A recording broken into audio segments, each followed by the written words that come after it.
A life built on responsibility. The morning alarm screamed at 5 a.m. sharp, and Jasmine Brooks reached across her narrow bed to silence it before it could wake her brother in the next room. She lay still for just a moment, staring at the ceiling of their small apartment on Chicago's South Side, mentally preparing herself for another long day. At 24 years old, Jasmine had learned that dreams were luxuries she couldn't afford. Her life had been mapped out for her 8 years ago when a drunk driver crashed into her family's car, killing her parents instantly and leaving her 12-year-old brother, Tommy, paralyzed from the waist down. She pushed herself out of bed and padded quietly to the tiny kitchen. The apartment was clean but worn, with furniture from thrift stores and curtains her mother had sewn years before the accident. Jasmine filled the coffee maker and began preparing Tommy's breakfast, checking his medication schedule on the chart attached to the refrigerator. "Morning, Jazz," Tommy called from his bedroom. At 20 now, he had grown into a smart, resilient young man who refused to let his wheelchair define him. He was studying computer programming at community college, determined to build a career that would eventually allow him to contribute to their household. "Morning, sunshine," Jasmine replied, carrying his breakfast tray to his room. "Don't forget, Mrs. Patterson from next door is coming at noon to help with your physical therapy exercises." I know, Tommy grinned, accepting the tray. "And you don't forget that you're supposed to be living your own life too, not just taking care of me." Jasmine kissed the top of his head. "You are my life, little brother." An hour later, dressed in her best business casual outfitter, simple black skirt and white blouse from Target, Jasmine was on the bus heading downtown. She worked as an administrative assistant at Midwest Medical Supplies, a mid-sized company that distributed equipment to hospitals and clinics throughout the region. The pay was modest, but the health insurance was excellent, which was all that mattered when you had a brother with ongoing medical needs. The conference that changed everything, the Chicago Medical Innovation Conference, was being held at the Fairmont Hotel, and Jasmine's boss had sent her to register their company's booth. She wasn't expecting much beyond the usual routine of setting up displays and collecting business cards from potential clients. The hotel ballroom was impressive, filled with pharmaceutical representatives, medical device manufacturers, and healthcare executives. Jasmine felt invisible as she moved through the crowd in her affordable clothing, surrounded by people in designer suits discussing million-dollar contracts. She was arranging brochures at their modest booth when a presentation began on the main stage.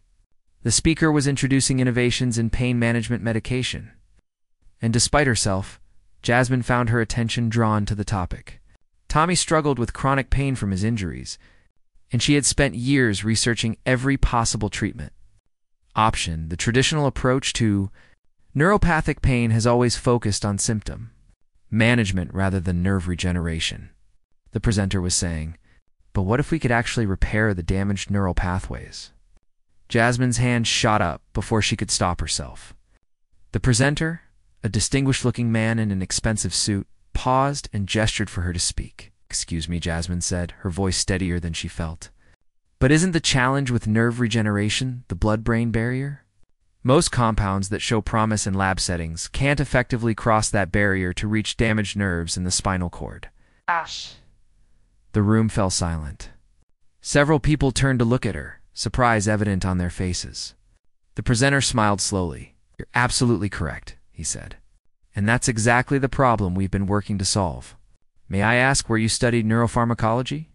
Jasmine felt her cheeks flush. "I didn't. I just read a lot of medical journals. My brother has a spinal cord injury, so I try to stay informed about research developments."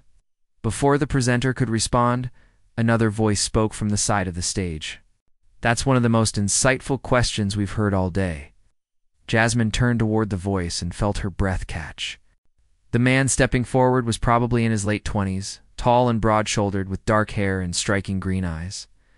He wore a charcoal suit that probably cost more than 3 months of her rent. But it was his expression that stopped her. He was looking at her with genuine interest and respect, not the condescension she usually received from wealthy executives. "I'm Ryan Ashford," he said, walking directly toward her booth. "My company, Ashford Pharmaceutical, is sponsoring this conference." "And you are?" "Jasmine Brooks," she managed, shaking his extended hand. His grip was firm but gentle, and she noticed he held her hand just a moment longer than necessary. "I work for Midwest Medical Supplies." "The woman who understands blood-brain barriers?" Ryan smiled. "I'd love to hear more of your thoughts. Are you free for coffee after this session?" An unexpected opportunity. Jasmine sat across from Ryan in the hotel's elegant cafe, acutely aware of how out of place she looked among the leather banquettes and crystal chandeliers. Ryan, however, seemed completely focused on their conversation, asking her detailed questions about Tommy's condition and the treatments they had tried. "You've essentially given yourself a medical education," Ryan observed, stirring his coffee, "all while working full-time and caring for your brother. That's remarkable. It's just what you do for family," Jasmine said simply. "Most people don't," Ryan replied quietly. "Most people would have placed that burden on someone else." There was something in his tone that made Jasmine look at him more carefully. Behind the confident exterior, she sensed someone who understood loss and responsibility. "Your parents?" she asked gently. "Lost my father 2 years ago," Ryan admitted. "Heart attack. He built Ashford Pharmaceutical from nothing, and suddenly, I was running a billion-dollar company at 27. My mother still thinks I'm too young to handle it, that I should have sold to a bigger corporation." He smiled wryly. "But some responsibilities you can't walk away from." They talked for 2 hours, long after the conference session had ended. Ryan told her about the research projects his company was developing, including a promising new approach to spinal cord injuries that was still in early trials. Jasmine shared her insights from years of reading medical literature and managing Tommy's care. "I have a proposition for you," Ryan said finally, leaning forward. "Ashford Pharmaceutical needs someone to help coordinate our patient advocacy programs. Someone who understands the medical side but also knows what patients and families actually go through. The position would mean working directly with me on new drug development projects, helping us understand real-world applications and challenges." Jasmine's heart raced. "Ryan, I appreciate the offer, but I don't have any formal medical training or pharmaceutical experience." "You have something better," Ryan insisted. "You have genuine understanding and compassion. Plus, the intelligence to teach yourself complex medical concepts. That combination is rare." He pulled out a business card and wrote a number on the back. "The salary would be 3 times what you're making now, with full benefits including coverage for family members." "Think about it." Jasmine took the card with trembling fingers, reading the figure he had written. It was more money than she had dared to dream about. With that salary, she could afford better care for Tommy, maybe even help fund the experimental treatments they had been told were too expensive. "I don't need to think about it," she heard herself say. "When do I start?" Ryan's smile transformed his entire face. "How about Monday? I'll have my assistant send you all the details." He stood and extended his hand again. "Welcome to Ashford Pharmaceutical, Jasmine. Something tells me you're going to change everything." As she rode the bus home that evening, Jasmine stared at Ryan's business card. She didn't fully understand why this successful, brilliant man had taken such an interest in her. She only knew that, for the first time since her parents died. She felt a small flutter of hope that maybe, just maybe, life could offer something beyond mere survival. When she told Tommy about the job offer, he whooped with joy and pulled her into a tight hug. "I knew something good would happen to you eventually. Jazz, you deserve this."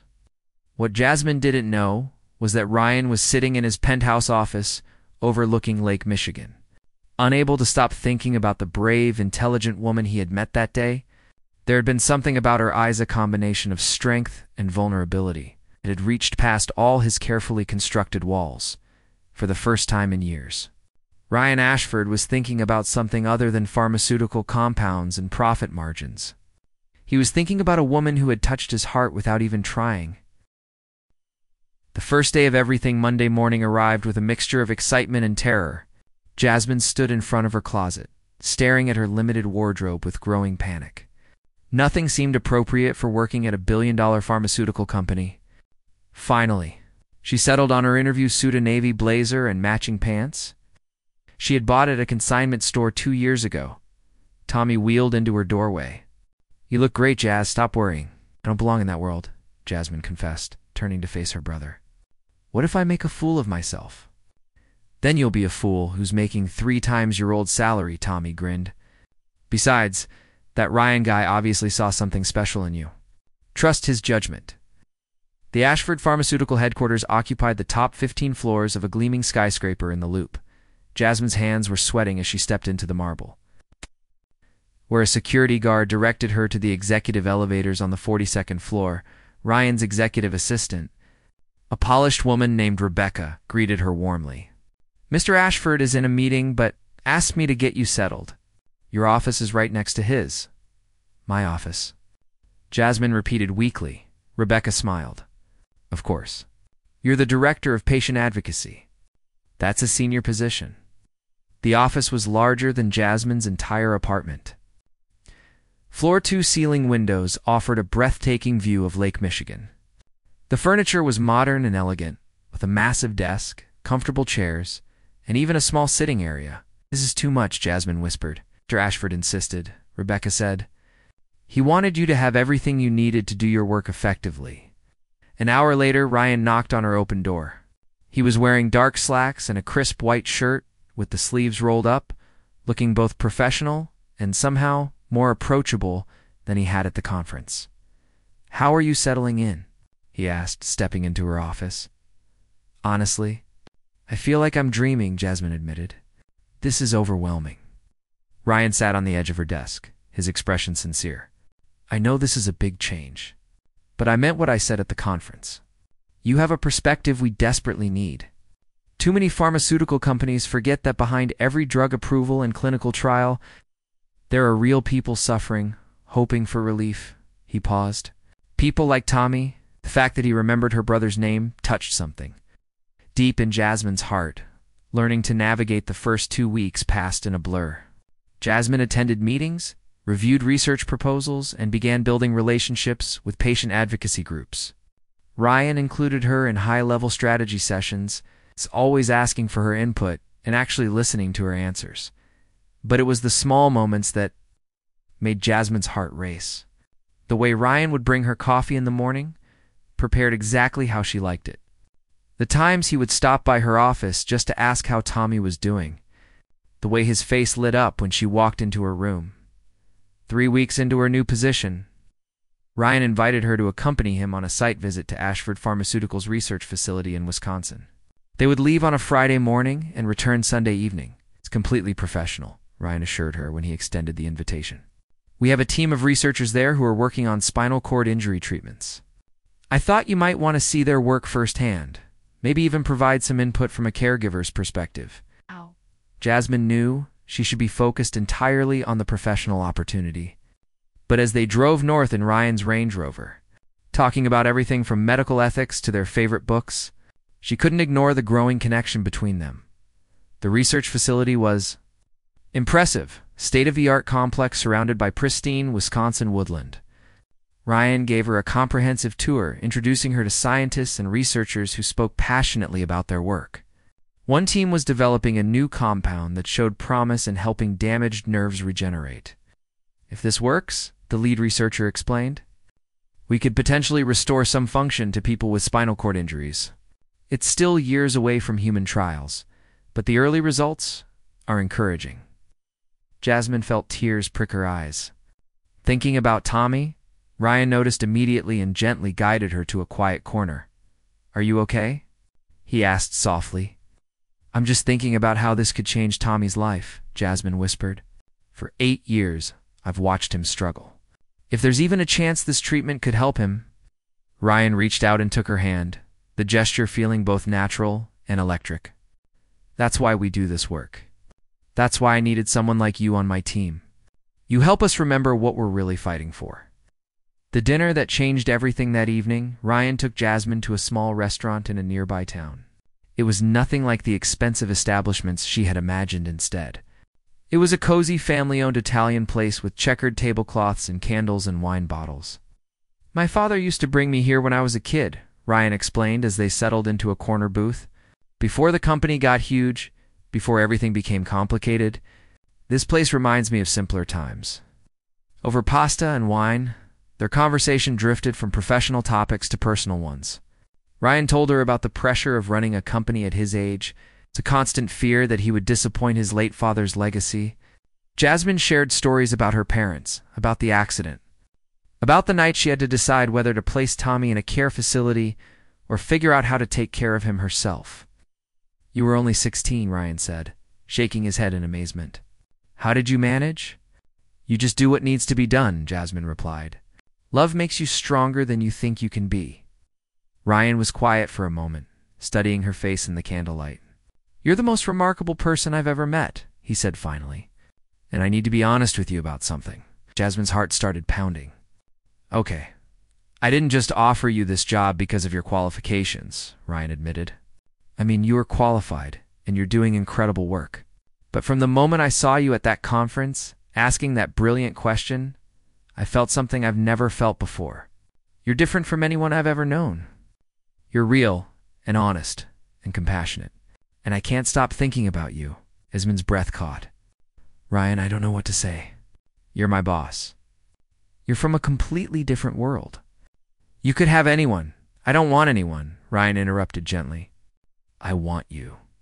And I know the circumstances are complicated, but I had to tell you the truth." "Gosh." He reached across the table and took her hand again. "You don't have to feel the same way. Your job is secure regardless. But I couldn't keep pretending this was purely professional anymore." Jasmine looked down at their joined hands, her mind racing. She thought about how Ryan had treated her from the very beginning, with respect, with genuine interest, with kindness. How he remembered details about Tommy, how he valued her opinions, how he made her feel seen in a way no one ever had before. "I'm scared," she whispered. "I've never done this before. I've never even dated anyone seriously. Between taking care of Tommy and working, there was never time. I don't know how to navigate this world you live in." "Then we'll figure it out together," Ryan said. "At your pace. No pressure. No expectations. I just want a chance to show you how special you are." The vulnerability in his eyes made Jasmine's decision for her. "Okay," she said softly. "Let's try."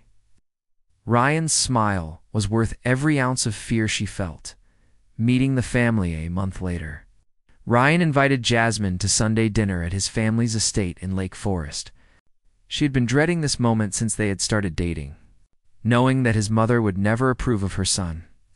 Being with someone from Jasmine's background, the Ashford estate was even more intimidating than she had imagined. A sprawling mansion with manicured gardens, a circular driveway, and staff members who opened doors and took coats.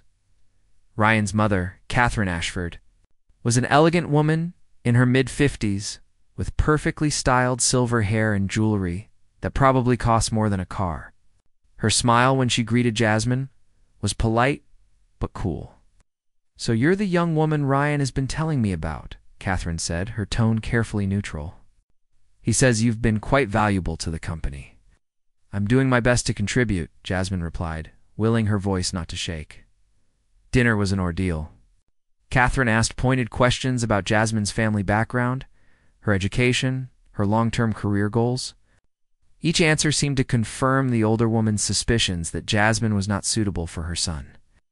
"Ryan needs someone who understands his world," Catherine said over dessert. Her words directed at Jasmine, but clearly meant for her son. "Someone who can navigate social circles, represent the company appropriately, handle the responsibilities that come with the Ashford name." "Mother," Ryan said, his voice taking on an edge Jasmine had never heard before. "That's enough. I'm simply being realistic," Catherine continued.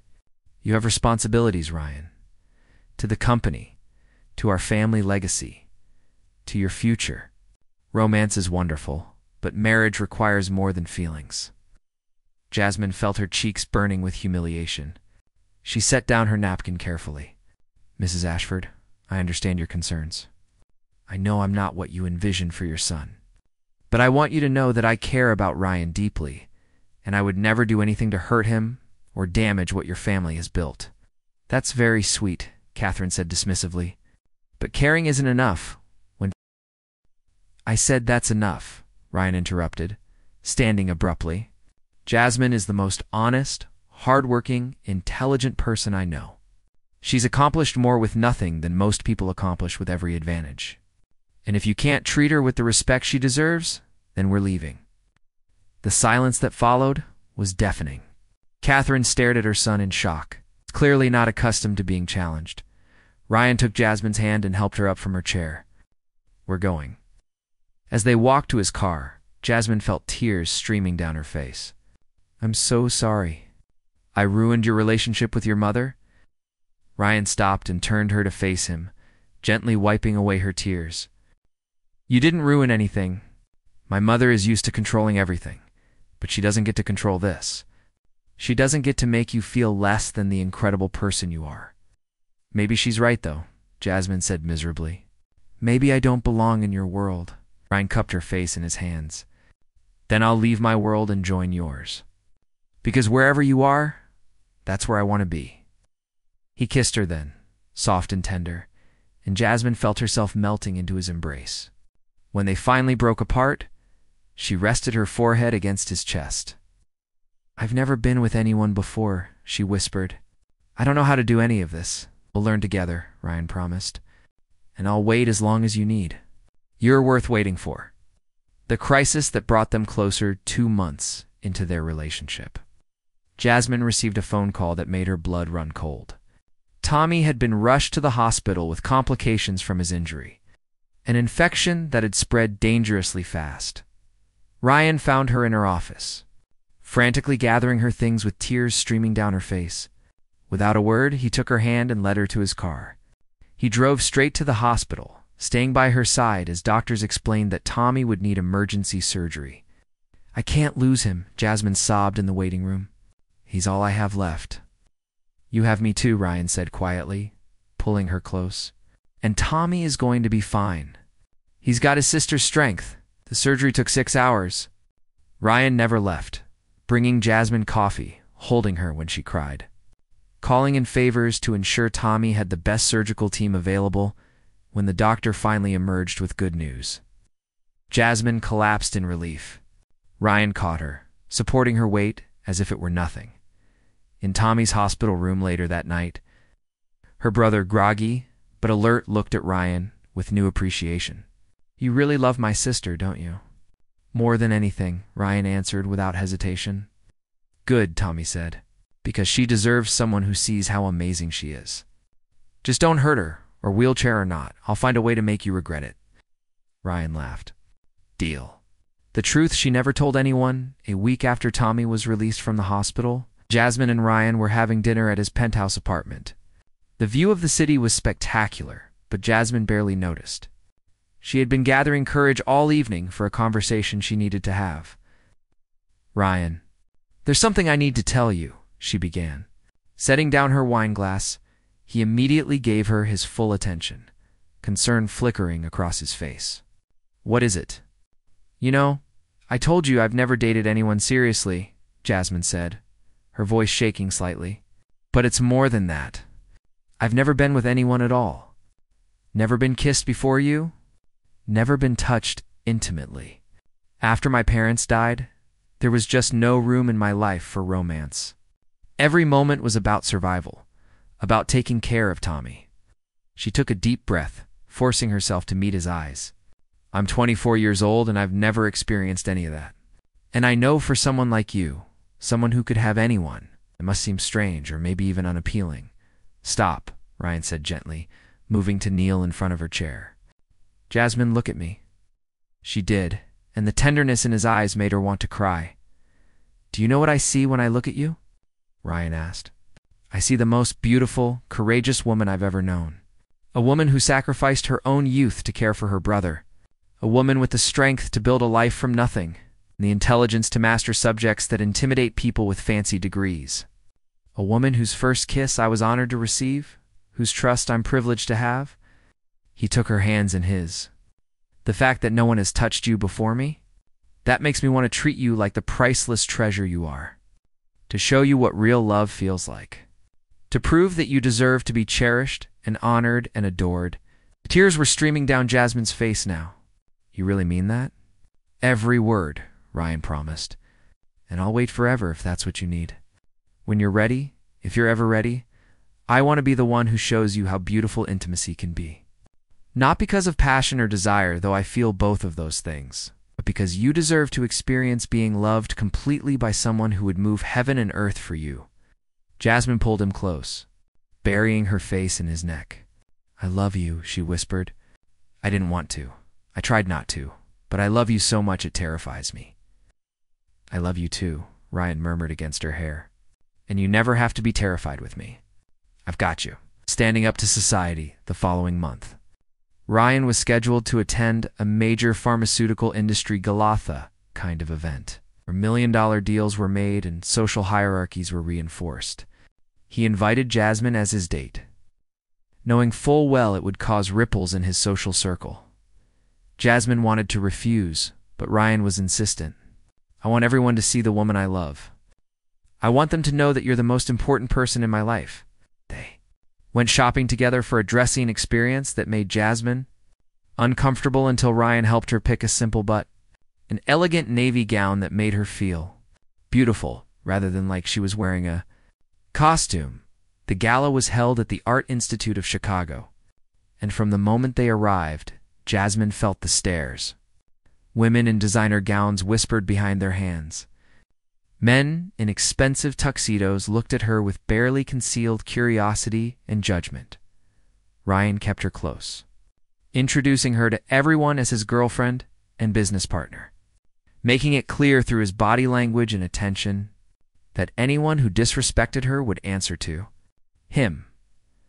But the real test came when they encountered a group that included Catherine Ashford and several prominent families from Chicago's elite social scene. Ryan. Darling, said a woman dripping in diamonds. We were just discussing the upcoming charity auction. Your mother mentioned you'd be contributing, as always. Of course, Ryan replied smoothly.